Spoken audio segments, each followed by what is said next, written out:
बोला काय मिळत लागा झाला रे या कापसाला कशी मरी आली की ज्ञानात दिसायला नुसती सरकी लावली आणि जमत नाही भाऊ, त्याला फवारावं लागते.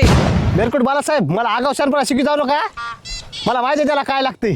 त्याला एक चांगला डोस लागते ना माझ्याकडे हाय बी ते. होय भाऊ कोणता डोस आहे मला तरी सांग नाही. याला होय याला देशी दारूचा डोस आहे बघ. जेव्हा ते दिला का ह्याच्यात मनाला सुधारणा होती. होय भाऊ ह्या कापसाच्या झाडाला देशीचा डोस दिला समजे झाड पंग होऊन पडत नाही की. अरे कालीचरण आता बसतोर आपल्या गावात कोणी देशीचा डोस दिलेला आहे का कोण्या कापसाला? नाही भाऊ.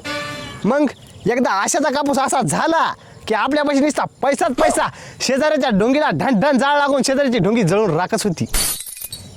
अरे वैजनाथ याचं काय ऐकू जाणू रे, मला तर वाटायला यानं देशीचा गोट घेतलाय काय की. ए बालासाहेब या वडील धाऱ्या माणसाला असं बोलतात का? हे शिकवलं का तुला शाळेत? बघ वैजनाथ आणि आपण डोस दिला बी नाही याची हातापासून डोंगी जळायला लागली. ओके रे भाऊ.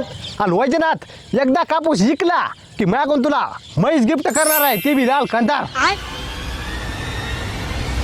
होय भाऊ तुला छान दिसायलास रे आज. आणि ते तोंड बघ बरं बुरा आल्यावर दिसायला येतं. काल परवाच मी साबण बदलेली. अरे शासकीय वैजनाथ साबण शरीरासाठी असती तोंडासाठी नसती. तोंडासाठी असतंय फेसवॉश आणि मी वापरतो. मी नाही सांगणार. सांगणार रे मला प्लीज भाऊ. हे भिकार ऐकले ना